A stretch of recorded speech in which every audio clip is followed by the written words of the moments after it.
आता तुम्ही बघू शकता जवळपास 10:15 वाजलेत. तर ऑलमोस्ट आमचं सगळं रेडी झालं आहे. आता निघणारच आहोत आम्ही. आता ताईकडे जाणार आहोत. तर इथून जवळपास आम्हाला अर्धा तास लागेल जायला.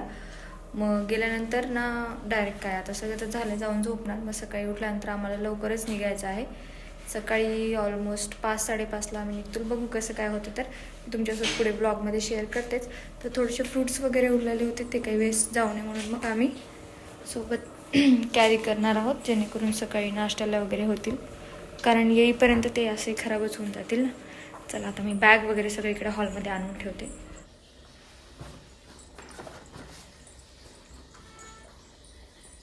किती पण 1 दिवसासाठी 2 दिवसासाठी जरी जायचं म्हटलं तरी एवढ्या बॅगा नेहमी होतातच. किती ट्राय केलं, कमी कपडे घ्या.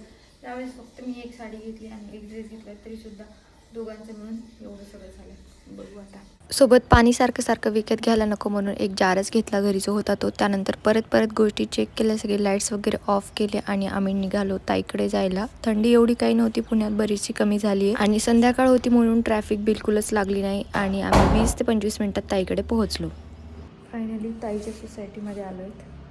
तर जाऊन झोपणार मी डायरेक्ट. एवढी झोप येते, असं डोळे बंद केले की असं वाटतं झोपून जाऊ काही.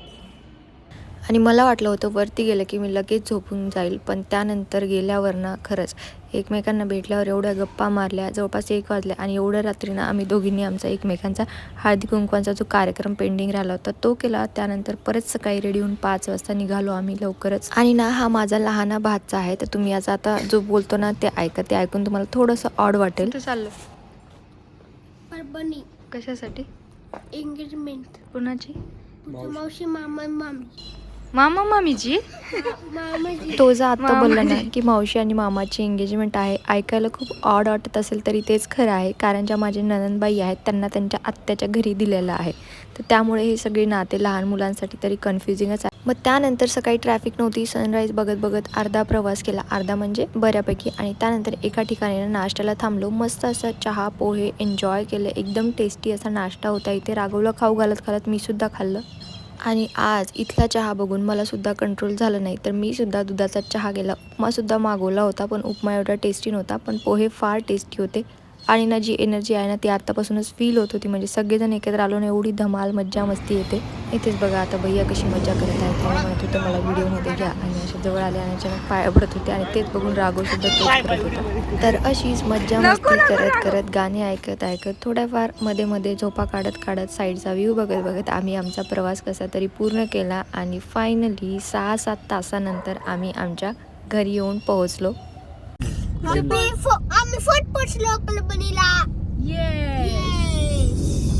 घरी यायला जवळपास 2-2:15 झाले होते आणि या टाईमपर्यंत एवढ्या भुका लागल्या होत्या. आईनी वहिनींनी एवढा टेस्टी स्वयंपाक बनवून ठेवला होता ना की खाली गेटपर्यंत वास येत होता. गेलं की सगळ्यांना कुणालाच कंट्रोल झाला नाही. जेवण केले आणि त्यानंतर झोपा काढून परत इथे सायंकाळी मोठ्या ताईसोबत जो हळदी कुंकाचा प्रोग्राम पेंडिंग राहिला होता तो केला. आणि त्यानंतर गेलो आमच्या नवरीबाईकडे. तर इथे मेहंदी काढणं चालू होती आणि इकडे ह्या दोघा भाच्यांचं फराळ करणं चालू होतं.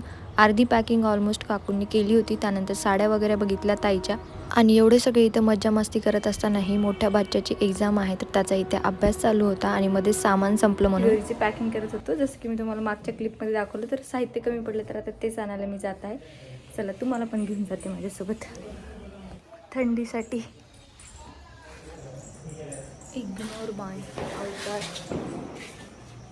मग ना मी दुकानातून सगळं राहिलेलं साहित्य घेऊन येईपर्यंत ताईंनी ही शिदोरीची पॅकिंग केली होती आणि ही एंगेजमेंट प्लेट ना ऑर्डर केली होती ऑनलाईन.